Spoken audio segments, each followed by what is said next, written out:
Hello, class. So, today I am here with the part 2 of the chapter Expert Detectives. I wrote in large block letters. तो जो माया है वो उस last video में जो मैंने आपको छोड़ा था वो यहाँ छोड़ा था कि जो माया है वो एक डेस्क पे पेपर लेके बैठ जाती है, उस पर लिखती है catching a crook expert detectives Nishad and Maya Pandit by appointment to the whole world. ये उसने अपनी पेज पे लिखा। Then I begin writing.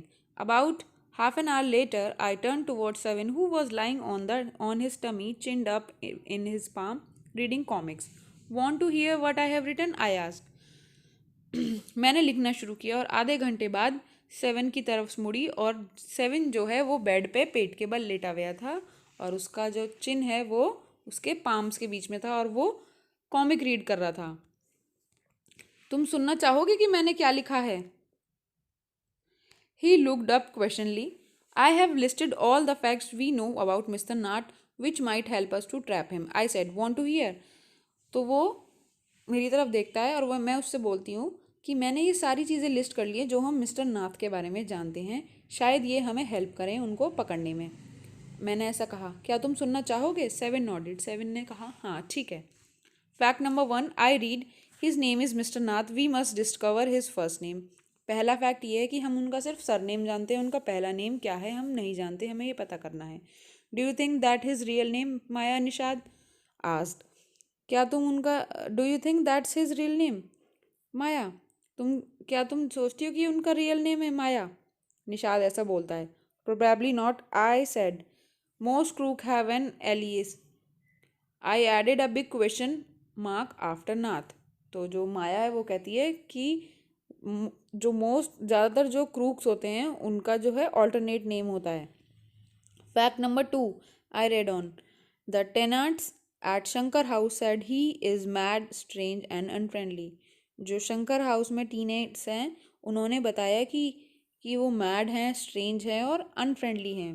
Number 3, he doesn't talk to anyone and is mannerless. और वो किसी से भी बात नहीं करते हैं जो कि काफ़ी मैनरलेस है। But he did talk to us Maya and mama says he is very polite. Nishad interrupted, लेकिन निषाद जो है एकदम बोलता है, उसको इंटरप्ट करता है कि वो हमसे तो बात करते हैं माया, ममा ने बताया तो था, और वो काफ़ी पोलाइट भी हैं। He only talk to us because he had to, I said, and since he was under mama's medical treatment he had to be polite. तो वो माया बोलती है कि वो हमसे इसलिए बोलते हैं क्योंकि वो मम्मा की मेडिकल ट्रीटमेंट के अंडर हैं और उनको हमसे पोलाइट होना ही पड़ेगा। Fact number 4, he doesn't receive any letter. उनके घर कभी कोई लेटर नहीं आता। सेवन नॉडेड, सेवन गर्दन हिलाता है, हाँ। Number 5, he is been living in room 10 of Shankar house for more than a year. I continued. वो 1 साल से उनके घर में रह रहे हैं। Number 6, he doesn't work and sit in his room all day. वो काम भी नहीं करते हैं और अपने रूम में भी सारे दिन नहीं बैठते हैं। Number 7, the kids in Shankar house and even some of grown ups are scared of him. Number 7, जो शंकर हाउस में कुछ बड़े लोग हैं और कुछ बच्चे हैं वो भी सब उनसे डरते हैं। Number 8, he has no visitors except for a spectacled fair fat man who visits him on Sunday for lunch. उनके पास कोई विजिटर यानी कि कोई आने जाने वाला नहीं है सिवाय उस एक आदमी के जो चश्मा लगाता है, गोरा सा है। Number 9, food and tea are taken to his room by Ramesh from the restaurant downstairs. और जो खाना और चाय है वो रेस्टोरेंट से रमेश के द्वारा ऊपर ले जाई जाती हैं। He doesn't care what he eats, pay his bills immediately and tips well. और वो कभी इस बारे में भी चिंता नहीं करते हैं कि वो क्या खा रहे हैं, वो अपना बिल पे करते हैं फटाफट और टिप भी अच्छे से देते हैं। That's and my list. I have forgotten anything? 7, क्या मैं कुछ भूल रही हूँ? ये सारी जो बातें थी ये मिस्टर नाथ के बारे में थी जो उन्होंने ऑब्जर्व करी थी। तो माया बोलती है, मैं कुछ भूल तो नहीं रही? Nishad had obviously not been paying too much attention to my list of facts. All he could say was, poor man Maya, he must be so lonely if he doesn't have any friend. तो निषाद जो है, जो माया वो बोल रही है कि निषाद जो है वो मेरी बातों पे इतना अटेंशन नहीं दे रहा था, मेरी लिस्ट पे, और ये बोल रहा था वो कि बेचारा पुअर मैन माया, कितना अकेला है वो आदमी क्योंकि उसके कोई फ्रेंड ही नहीं है। How can a crook have a friend idiot, I almost shouted. मैं चिल्लाने लगी, वो उस क्रूक के फ्रेंड्स कैसे हो सकते हैं idiot? At least he has one friend the one who meets him on Sunday. शायद निशान, एटलीस्ट उसके पास एक फ्रेंड तो है जो उसको हर संडे को मिलता है। A brilliant thought occur to me just then. फिर एकदम से मेरे दिमाग में तुरंत एक आइडिया आता है। That man must be mister Nath accomplice in crime. वो ज़रूर मिस्टर नाथ के साथ किसी क्राइम में साथी रहा होगा। I said may be he keeps all the loots and he comes and now to give part of it to his partner. ज़रूर मिस्टर नाथ जो है सारा लूट का पैसा अपने पास रखते होंगे और वो उनसे अपना पैसा लेने आता होगा। Mr Nath for expenses. Mr Nath के पास अपने खर्चों के लिए। That's right, that's it, I am sure I am right. मैं कह रही हूँ ना, मैं सही हूँ। If you insist on calling him a criminal I don't think I want to discuss anything with you Maya. तो जो निषाद है वो इस बात को सुन के बार बार इरिटेट होने लगता है और वो माया से बोलता है कि अगर तुम उनको बार बार क्रिमिनल बोलती रहोगी तो मैं इस बारे में तुमसे अब कुछ और डिस्कस नहीं करूँगा माया। शायद निषाद एंग्रीली, एकदम गुस्से में। He can't be such a bad man if he gives Ramesh such generous tip. वो इतने बुरे आदमी नहीं हो सकते अगर वो रमेश को डेली टिप्स देते हैं। Ramesh probably know something about his past so mister Nath must be bribing him to keep quiet. I said Ramesh ज़रूर उनके बारे में कुछ ना कुछ पुराना पास्ट जानता होगा जो कि वो किसी के सामने नहीं चाहते हैं कि वो आए, इसीलिए मिस्टर नाथ जो हैं रमेश को ब्राइब करते रहते हैं, यानी कि रिश्वत देते रहते हैं ताकि वो चुप रहे। ऐसा मैंने कहा। Nishad glared at me with his arms tightly crossed across his chest. I was beginning to get fed up with him.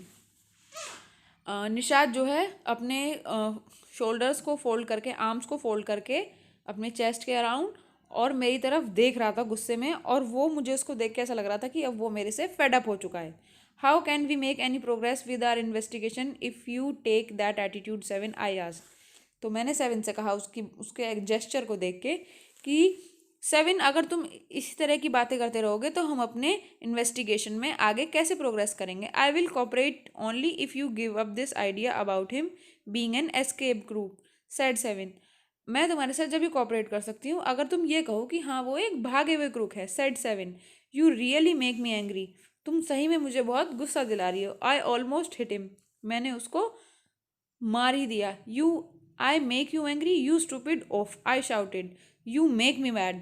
What is point of all these inquiries if he is not a crook. तो वो दोनों भाई बहन आपस में लड़ने लगते हैं कि तुम मुझे गुस्सा मत दिलाओ, तुम पागल हो। वो चिल्लाने लगते हैं एक दूसरे पे, और वो माया है जो वो बोलती है कि इन सब बातों का क्या फ़ायदा अगर वो क्रुक नहीं है। If you think he is a nobody what is the idea of bothering about him, please tell me. अगर वो कोई नहीं है तो हम उनके बारे में सोच ही क्यों रहे हैं, बताओ मुझे। Nishad look thoughtfully. I would like to find out why he is so thin and why he is so lonely. I want to know why he doesn't have any friend and lives alone। Nishad कहता है मैं तो बस ये पता करना चाहता हूँ कि वो इतने पतले और इतने लोनली क्यों हैं। अगर ऐसा है उनके दोस्त क्यों नहीं हैं और वो अकेले क्यों रहते हैं। Try to understand seven, I told him. If he lived in Shankar house for a year and hasn't made a single friend there is something wrong. तो मैंने सेवन को समझाने की कोशिश करी। सेवन, अगर शंकर घर में वो 1 साल से रह रहे हैं और फिर भी उनका कोई फ्रेंड नहीं है तो ज़रूर कुछ ना कुछ गड़बड़ है। He is obviously scared that someone will recognise him and give him up to the court. वो ज़रूर किसी ना किसी से डरते हैं, और वो डरते हैं कि कहीं ना कोई पहचान न ले और वो उन्हें कहीं पुलिस को ना पकड़वा दे। Maybe no one tries to make friend with him, Nishad protested. शायद कोई उनसे दोस्ती करना ही ना चाहता हो। Why should anyone bother, किसी को क्या पड़ी है। You have seen what a nasty bear he is. तुमने देखा है उनके कितनी बुरी दाढ़ी है। आई don't care, said Nishad stubbornly. I like him and I am going to try and be his friend. तो निषाद कहता है कि मुझे कोई फ़र्क नहीं पड़ता, गुस्से में बोलता है एकदम, और कहता है कि मुझे वो पसंद है और मैं जाके उनके दोस्त बनने की कोशिश करूँगा। Friends with a crook, ha you are crazy seven, I said. दोस्ती वो भी क्रूक से, तुम पागल हो सेवन, ऐसा माया ने बोला। The cops will take you to the jail with him. जो पुलिस है वो तुम्हें भी साथ में जेल ले जाएगी। Do you want to happen to that you idiot, क्या तुम चाहते हो तुम्हारे साथ हो। Nishad merely glared at me and quietly walked out of the room. My memory seemed to have made no impression on him at all। जो निषाद है वो मेरी तरफ गुस्से से भरा हुआ देखते हुए और चुपचाप कमरे से बाहर निकल जाता है। और ये मेरी मेमोरीज़ जो हैं मुझे ऐसा याद दिलाती हैं कि मेरी उन बातों ने निषाद के ऊपर कोई इम्प्रेशन नहीं छोड़ा था। Sharda Devi. So your chapter is over now. So basically ये जो है चैप्टर में क्या बताया गया है, ये दोनों भाई बहन जो हैं मिस्टर नाथ के ऊपर बातें कर रहे हैं, कन्वर्सेशन कर रहे हैं। उनके लुक को देख के, उनकी लिविंग लाइफस्टाइल को देख के वो कंफ्यूज होते हैं कि वो क्या वो अच्छे इंसान हैं या वो कोई क्रूक हैं। और वो लोग आपस में ही बात करते हैं और उनके बारे में इन्वेस्टिगेट करने लग जाते हैं। सेविन को वो पसंद होते हैं कहीं ना कहीं, लेकिन माया को वो बिल्कुल पसंद नहीं होते हैं और वो उसे क्रूक ही मान के बिल्कुल उसी तरीके से बातें करती है जैसे कि वाकई में ही वो कोई क्रूक हो। सो आई होप आपको ये चैप्टर और ये कन्वर्सेशन उन दोनों भाई बहनों का समझ में आ गया होगा। Your chapter is over now. After that you will do your word meanings and question answers. Okay, thank you class, bye bye.